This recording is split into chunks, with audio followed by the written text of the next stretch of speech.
எல்லாருக்கும் வணக்கம். ஒருத்தன் 10 பேர் எடுத்தா அவன் வீரன், 10 பேர் சேர்ந்து ஒருத்தனை எடுத்தா அவன் தான் தலைவன். தமிழ்நாட்டு அரசியல்ல இப்ப யார் இருக்கிறது உங்களுக்கு தெரியும். யார் தலைவன் நான் சொல்லி உங்களுக்கு தெரிய வேண்டியதில்லை. அந்த அளவுக்கு எல்லாரையும் கதற விட்டு இருக்க ஒரே ஆள் கேட்டீங்கன்னா தளபதி விஜய் மட்டும் தான். எனக்கு தெரிஞ்சு தான் அதிகமா பேசாம ஆனா மத்த எல்லாரும் தன்னை பத்தியே பேச வச்ச ஒரே ஆளும் தளபதி விஜய் மட்டும் தான். சோ அந்த அளவுக்கு டெய்லி கதறிட்டே இருக்காங்க. அவர் ஒரு 10 நிமிஷம் தான் பேசுறாரு. அந்த 10 நிமிஷம் பேசுறதுக்கு 10 நாள் உட்காந்து பயங்கரமா எல்லாரும் கதறிட்டு இருக்காங்க. இப்ப இன்னைக்கு யாரெல்லாம் கதறிட்டு இருக்காங்க கேட்டீங்கன்னா 2 செம்படிகள், அதாவது 2 மிகப்பெரிய ஒரு கட்சி. தளபதி விஜய் அவர்கள் தன்னுடைய அரசியல் எதிரியா கொள்கை எதிரியா 2 பெரிய கட்சிகள் இருக்காருல்ல, ஆளுங்கட்சியிலான திமுகவையும் பாஜகவையும். இந்த 2 கட்சியும் செம்படிக்கிறக்காண்டி முட்டு கொடுக்குற ஒரு சீட் 2 சீட்டுக்காண்டி, அதாவது ஏதாவது நம்ம பேசி அவங்ககிட்ட வாங்கணும் அப்படின்னா யாரை எதிர்த்து யாரை பேசினா யாரை விமர்சிச்சா நமக்கு அந்த இவங்க அந்த ஒரு சீட்டு பிச்சை கொடுப்பாங்க அப்படிங்கிறதுல இப்ப எல்லாருக்குமே தெரிஞ்சது தளபதி விஜய் அவர்கள் தான். ஏன்னா தளபதி விஜய் சுற்றி தான் தமிழ்நாட்டு அரசியல் நடந்துட்டு இருக்கு. அவர் யார் கூட சேருவாரு, இல்ல அவர் கூட யார் சேருவாங்க, சோ இதை வச்சுதான் மத்த கட்சியோட வெற்றியை தோல்வியை தீர்மானிக்க முடியும். அப்படின்னால தளபதி விஜய் அவர்களை விமர்சிச்சு திட்டுனா இவங்க கிட்ட இருந்து ஒரு சீட்டு கிடைக்கும்ல. அதுக்காண்டி இப்ப 2 பெரிய செம்படிகளை இன்னைக்கு நான் வந்து பேச போறேன். அவங்கள பத்தி தான். அந்த அளவுக்கு 2 பெரிய செம்புகளும் கூமுட்டத்தனமான அரசியல பேசிட்டு இருக்காங்க. யார் அதுல முதல்ல வரப்போறா அப்படின்னு கேட்டீங்கன்னா, அதாவது 2 பேரை பத்தியும் விமர்சிக்கிறேன். யார் பெரிய கூமுட்டை அப்படிங்கிறத நீங்களே முடிவு பண்ணி கடைசியில வீடியோ முடிஞ்சதுக்கு அப்புறம் கமெண்ட் தெரிவிங்க. ஓகேவா? முதல்ல யாருன்னு கேட்டீங்கன்னா, அதாவது நைட்டோட நைட்டா நானோதய வந்து 2 மணிக்கு தான் கட்சியை கலைச்சிட்டு தான் கட்சியை அப்படியே கொண்டு போய் பிஜேபி கல்ல அடை வச்சார்ல ரம்மி நாயகன், அவர் தான். சோ அவர் தான் இன்னைக்கு வந்து பாத்தீங்கன்னா அடி பயங்கரமா கலைக்கிறாரா. அதாவது பாத்தீங்கன்னா இப்போ 2 நாளைக்கு முன்னாடி தமிழை வச்சு கழுத்துட்டு 2ஆம் ஆண்டு தொடக்கவே நடந்துச்சு. அதுல தளபதி விஜய் அவர்கள் ரொம்ப கூலா ஸ்மைலிங் பேஸா யாருமே இன்னைக்குமே தளபதி விஜய் பாத்தீங்கன்னா ஒரு அநாகரிகமான வார்த்தைகளையோ தனிமனித தாக்குதலையோ பண்ண மாட்டாரு. அவரு சும்மா கலாய்ச்சி விடுற மாதிரி இங்க என்ன பிரச்சனை போயிட்டு இருக்கு, 2 பேர் சேர்ந்துக்கிட்டு ஹேஷ்டாக் சண்டை போட்டு சின்ன பிள்ளை மாதிரி சண்டை போட்டுருக்காங்க. இதுல நம்ம பசங்க போயிட்டு ஒரு ட்ரெண்ட் பண்ணி ஒரு சம்பவம் பண்ணிட்டு வந்தாங்க அப்படின்னு சொல்லி ஒரு கூலா கலாய்ச்சி விட்டாரு. சோ இதான் அப்படியே நக்கல் பண்றாராம் அந்த ரம்மி நாயகன். அப்படி பாத்தீங்கன்னா, அதாவது 2 பேர் எழுக்க சண்டை போடுறாங்க, நம்ம பசங்க போயிட்டு சம்பவம் பண்ணிட்டாங்க. என்னப்பா சம்பவம் பண்ணாங்க? இல்ல சினிமாவை பொறுத்த வரைக்கும் சம்பவம்னா வெட்டு குத்து நமக்கு தெரியும். இவரு ஏதோ சம்பவம் சொல்றாரு. அதாவது ஹிந்தியை திணிக்கிறாங்கண்ணா. அதாவது இவங்க கட்சி ஜெயிக்கிறதுக்கு, இவரை ஜெயிக்க வைக்கிறதுக்கு ஹிந்தி தெரிஞ்சா ஹிந்தி படிச்சா பிரசாந்த் கிஷோர் அப்படிங்கிற ஒரு யூஸ் பண்ணுவாங்களா, தேவைப்படுவாராம் அரசு வியூக அமைக்க. ஆனா இவங்க வந்து பாத்தீங்கன்னா ஹிந்தியை படிக்கூடாதுன்னு எதிர்ப்பாங்களாம். என்ன நியாயம் bro, what bro, A bro, wrong bro அப்படின்னு. அதாவது தளபதி விஜய் சொன்னார்ல, அதை அப்படியே மிமிக்ரி பண்ணி நக்கல் பண்றாங்க, கலாய்க்கிற மாதிரி. அதாவது பார்க்கும்போது சிரிப்பு தான் ஒரு சின்ன பழத்தனமா இல்ல. தளபதி விஜய் அவர்களை பத்தி பேசுறதுக்கு அவர் சொல்றாரு, அதாவது தன்னுடைய பாப்புலாரிட்டியா இவர் தவறா பயன்படுத்துறாரு. நானே சொல்லியிருக்கிறேன், இவர் வந்து பாத்தீங்கன்னா அடுத்த சூப்பர் ஸ்டார் இவர் தான், ஒரு மிகப்பெரிய ஸ்டார் தான், அதனால எங்களுக்கு மாற்றிக்கிறது இல்ல. ஆனா இவர் தன்னுடைய பாப்புலாரிட்டியா தவறா பயன்படுத்துறாரு. இதை சொல்றதுக்கு நெஞ்ச தொட்டிங்கள மக்கள் பார்த்துட்டு சொல்லுங்க. அதாவது பாப்புலாரிட்டியை யூஸ் பண்ணி தவறா பயன்படுத்துறது யாரு? தான் ஒரு நடிகரா, ஓரளவுக்கு எல்லாத்தையும் ஹீரோவா நடிச்சிருக்காரு, நிறைய படங்களுக்கு ஹிட் கொடுத்திருக்காரு. இவர் அதை பயன்படுத்தி ரம்மி சர்க்கிள் அப்படிங்கிற ஒரு ஆட் நடிச்சு இங்க உள்ள எத்தனை குடும்பங்களை நடுத்தரவு நிக்கிறதுக்கு காரணமா அமைஞ்சிருக்காரு இந்த சரத்குமார் அவர்கள். யார் பாப்புலாரிட்டி யூஸ் பண்ணி தவறா யூஸ் பண்றா சொல்லுங்க. இந்த சரத்குமார் அவர்களுக்கு இதை பத்தி பேசுற கொஞ்சமாவது தகுதி இருக்கா? நான் கேட்கறேன். இதை பார்த்து நீங்களே சொல்லுங்க. இல்ல இந்த சூதாட்டங்கிறது எந்த அளவுக்கு இளைஞருடைய வாழ்க்கையை கெடுக்குது, எவ்வளவு குடும்பங்கள் வந்து பாத்தீங்கன்னா நற்கதையை நடுத்துறது. அதாவது அவருடைய பாப்புலாரிட்டியை யூஸ் பண்ணி எப்படினாலும் சம்பாதிக்கலாம் இந்த சரத்குமார் அவர்கள். அவர் வந்து பாத்தீங்கன்னா அவரால் உடனே இதுல நடிக்கலன்னா அவர் குடும்பமே பாத்தீங்கன்னா பற்றி நடந்துடும். இவருக்கு செலவுக்கே பைசா இல்லாம சாப்பிடாம நடந்துட்டு வரல. அதாவது ஒரு படத்துல வில்லன் நடிக்கக்கூடிய கேரக்டர்ல உள்ளவங்க, சண்டைக்கோழி படத்துல வில்லன் நடிக்கக்கூடிய அந்த கூட இந்த இதுல நடிச்சார் இந்த ஆட்ல. அதுக்கப்புறம் இதை பத்தி மத்தவங்க கருத்து சொன்னா ஏன் இப்படிலாம் நடிக்கீங்க, இதனால பல இளைஞர்கள் தவறா போக வாய்ப்பு இருக்கு, குடும்பங்கள் நடிக்கிறது எனக்கு தெரிஞ்ச உடனே இனிமேல் நான் நடிக்க மாட்டேன். ஆனா இதே சரத்குமார் நீங்க ஏன் நடிக்கிற கேட்கும் போது என்ன தெரியுமா சொன்னாரு? அதாவது நான் சொன்னோன்னு எல்லாம் கேட்டுருவாங்களா, நான் நல்லா இருங்கப்பா நல்லதை பண்ணுங்கப்பா சொன்ன மட்டும் அவங்க கேட்டு போறாங்களா, நான் நடிக்கணும் அப்படி திமுறா பேசுனது இந்த ஆட்ல ஏன் நடிக்க அப்படிங்கிறதுக்கு.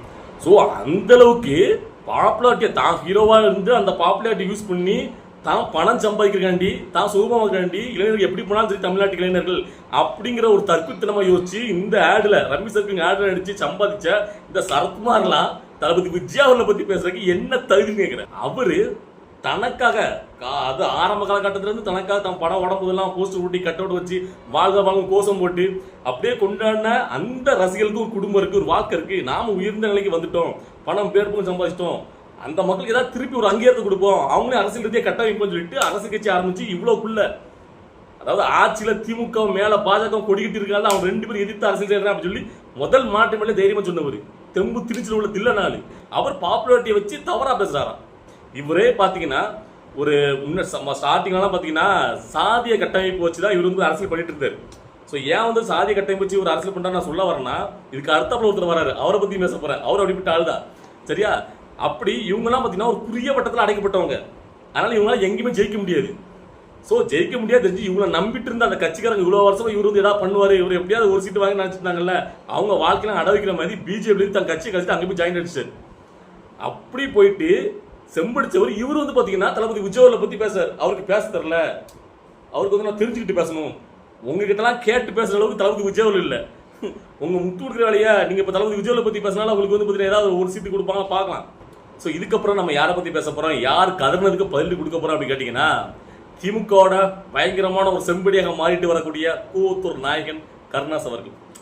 இவர் வந்து பார்த்தீங்கன்னா ஸ்டார்டிங்ல நம்ம இதுக்கு முன்னாடி ஒரு ஷார்ட்ஸ் போட்டிருப்போம். அதாவது ரொம்ப நாளைக்கு முன்னாடி தளபதி விஜய் அரசியல் வாரா தெரிஞ்சோம், அதை பத்தி கேட்கும் போது அவர் இப்போ அரசியல் வரணும் அப்படின்னு கேட்டு நம்ம வாங்கி கட்டிக்கிட்டு. ஸோ நான் பேசுனதுக்கு அப்புறம் நம்மள மாதிரியே நிறைய தோழர்கள் தளபதியோட ரசிகர்கள் பார்த்தீங்கன்னா தளபதி விஜய்க்கு ஆதரவாக கருணாஸ் அவர்களை போட்டு பொழந்து எடுத்தாங்க. சமூக வலைதளங்களில் எல்லாரும் பார்த்துருப்பீங்க.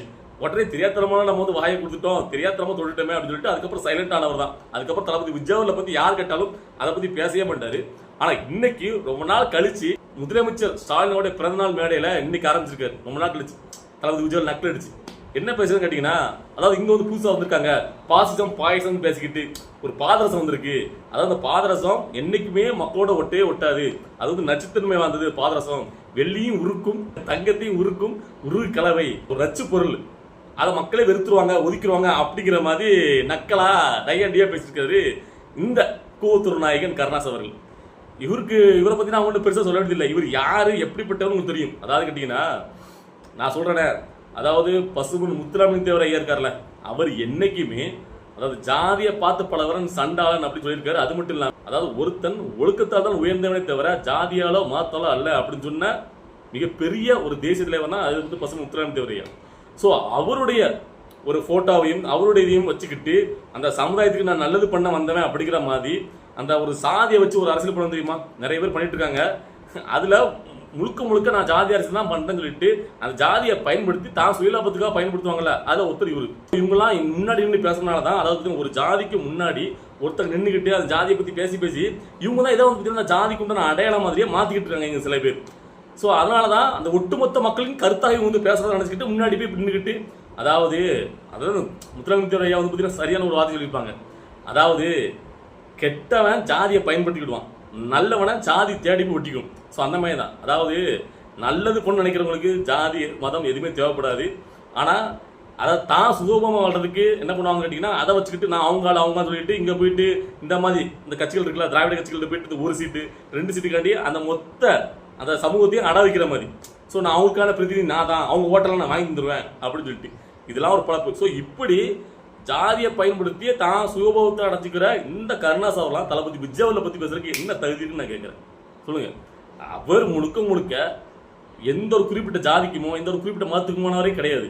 ஏன்னா ஒரு கலைஞன் அப்படின்னால அவன் எல்லா ஜாதி மதத்தை கடந்தா இருப்பான். நீங்களும் கலைஞன் சொல்ல வருவீங்க, ஆக்சுவலா நீங்களும் கலைஞனே கிடையாது.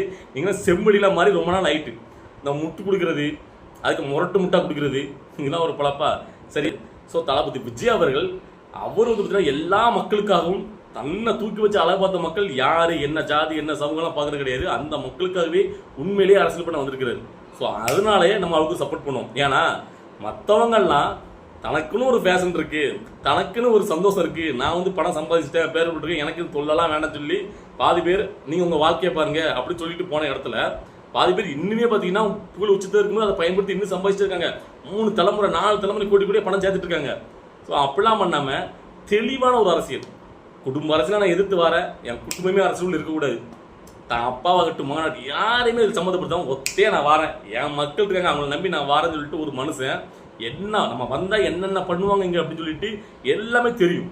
அதை தெரிஞ்சு தில்ல இறங்கினால துணிச்சல ஒரு முடிவு எடுத்து இந்த டைம்ல நான் குவிட் பண்றாங்க, இதுக்கு மேல படம் அடிக்க மாட்டேன். இதுக்கு முன்னாடி அதாவது சினிமாவில் அரசியல் வந்து எம்ஜிஆர் அவர் கூட அவர் வந்து அரசியலுக்கு வந்ததுக்கு அப்புறம் சினிமாவில் படம் நடிச்சிட்டு இருந்தாரு. விஜயகாந்த் அவர்கள் நல்ல மனுஷன் தான், அவருமே அரசியலுக்கு வந்த அப்புறம் சினிமா நடிச்சிட்டு இருந்தாரு. வந்தனா அரசியல் தாங்க, இந்த 2 காலச்சு அங்க ஒரு காலம் இங்க ஒரு காலம் கிடையாது, நான் வந்தா முழுமையான ஒரு அரசியல்வாதி அப்படின்னு சொல்லிட்டு தில்லா தைரியமா துணிச்சலா ஒரு முடிவெடுத்து ஒரு மனுஷன் வரும்போது அதை வரவேற்க முடியாட்டாலும் எதுக்கு இந்த விமர்சனம் கேட்கிறேன். அவர் உங்களுடைய இண்டஸ்ட்ரியை சேர்ந்தவர் தானே, உங்களுடைய இண்டஸ்ட்ரியிலேருந்து ஒரு மனுஷன் வராரு, எதுக்கு உங்களுக்கு இந்த இதுன்னு கேட்குறேன். அப்போ உங்களுக்கு எல்லாம் அறிவு இருக்கா? நான் சரத்குமார் அவர்கள் கருணாஸ் 2 பேரும் சேர்த்தேங்கிறேன். என்ன கும்பிட்டுலாம் அரசியல் பண்ணுறீங்கன்னு கேட்குறேன். உங்களை மாதிரி ஒத்த சீட்டுக்காண்டி முட்டு கொடுத்து நிற்கிறக்காண்டி அவரு என்ன வராரான்னு கேட்குறேன். அந்த மனுஷன் உங்களோட தில்லா ஆளுங்கட்சி 2 எதிர்த்து வராரு. ஆனால் இந்த 2 பேருமே இவர் யார் எதிர்த்து வராரோ ஒருத்தர் வந்து பார்த்தீங்கன்னா மாநிலத்துக்கு, ஒருத்தர் மத்தியத்துக்கு போய் முட்டு கொடுத்துட்டு இருக்காங்க. என்ன ஒரு பொழப்பு இல்லை. நீங்களாம் பேசுறதுக்கு ஏதாவது கொஞ்சமாவது ஒரு தகுதி தராதான இருக்கா தளபதி விஜயை பற்றி? எனக்கு அதுதான் நினைச்சு சிரிப்பாக வருது. அப்போ என்ன நினச்சிக்கிறாங்கன்னா, இவங்க ரேஞ்சுக்கு தளபதி விஜயை பற்றி அதாவது விமர்சனம் பண்ணி திட்டுனாதான் இவங்களுக்கு வந்து பார்த்தீங்கன்னா ஒத்த சீட்டு 2 சீட்டு கிடைக்கும்னு நினைக்கிறேன். ஸோ அதனால மேடைகளை போய்கிட்டு விட்டு கொடுக்காங்களா, அப்படி பெரிய ஆளாக காட்டிக்கிறாங்களா தளபதி. ஏன்னா இங்கே எல்லாருமே தளபதி விஜயில் எடுத்தாதான் பெரிய ஆள் அப்படின்னு நினச்சிக்கிறாங்க. ஸோ அதனாலேயே அவங்களுக்கு அதனால பொழப்பு கிடைக்கு. ஸோ அதனால பார்த்தீங்கன்னா தளபதி விஜயை பற்றி விமர்சனம் பண்ணிட்டு. ஸோ ஆனால் இது வந்து ஒன்னே ஒன்று நல்லா தெரியுது. நம்ம நிறைய தடவை நம்மளுக்கு தெரிஞ்சிருக்கு, சொல்லியிருக்கிறோம்.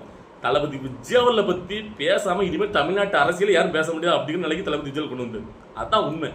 யாரா வேணா எடுத்துக்கிட்டுங்க, அவரை பற்றி ஒன்று புகழ்ந்து பேசணும், இல்லைன்னா எதிர்க்கணும். இங்கே எனக்கு தெரிஞ்சு எல்லாருமே அவரை எதிர்த்தாதான் இங்கே நமக்கு வந்து ஒரு சப்போர்ட் கிடைக்கும். நம்மளுக்கு இந்த ஒத்த சீட்டு தருவாங்க, நம்மளுக்கு ஏதாவது ஒரு எம்எல்ஏயாவது ஒரு கொடுத்துருங்கப்பா, எனக்கு ஒரு எம்பி கொடுத்துருப்பாட்டு அவரை எதிர்த்துட்டு இருக்காங்க. ஸோ அப்படிதான் இந்த 2 இண்டஸ்ட்ரியிலேருந்து வந்த இந்த 2 கூமுட்டைகள் அரசியல் பண்ணுறாங்களே, இவங்க 2 பேரும் தளபதி விஜயில் இன்னைக்கு எதிர்த்து கதறிட்டு இருக்காங்க. ஸோ இவங்க 2 பேர் கதறதையும் பார்த்த உடனே உடனடியாக இது திருப்பி ஒரு பதிலடி கொடுக்கணும் அப்படின்னு எனக்கு தோணுச்சு. அதுதான் உடனடியாக இந்த பதில் வீடியோவை நான் போடுறேன். இதை பார்த்துட்டு இருக்க தோழர்கள், உங்களுக்கு என்ன தோணுது இந்த வீடியோ பார்க்கும்போது? நான் பேசுறது சரியா தவிர எத்தனை உங்களுடைய கருத்துக்களை கமெண்ட்ல பதிவு பண்ணுங்க. பாய்.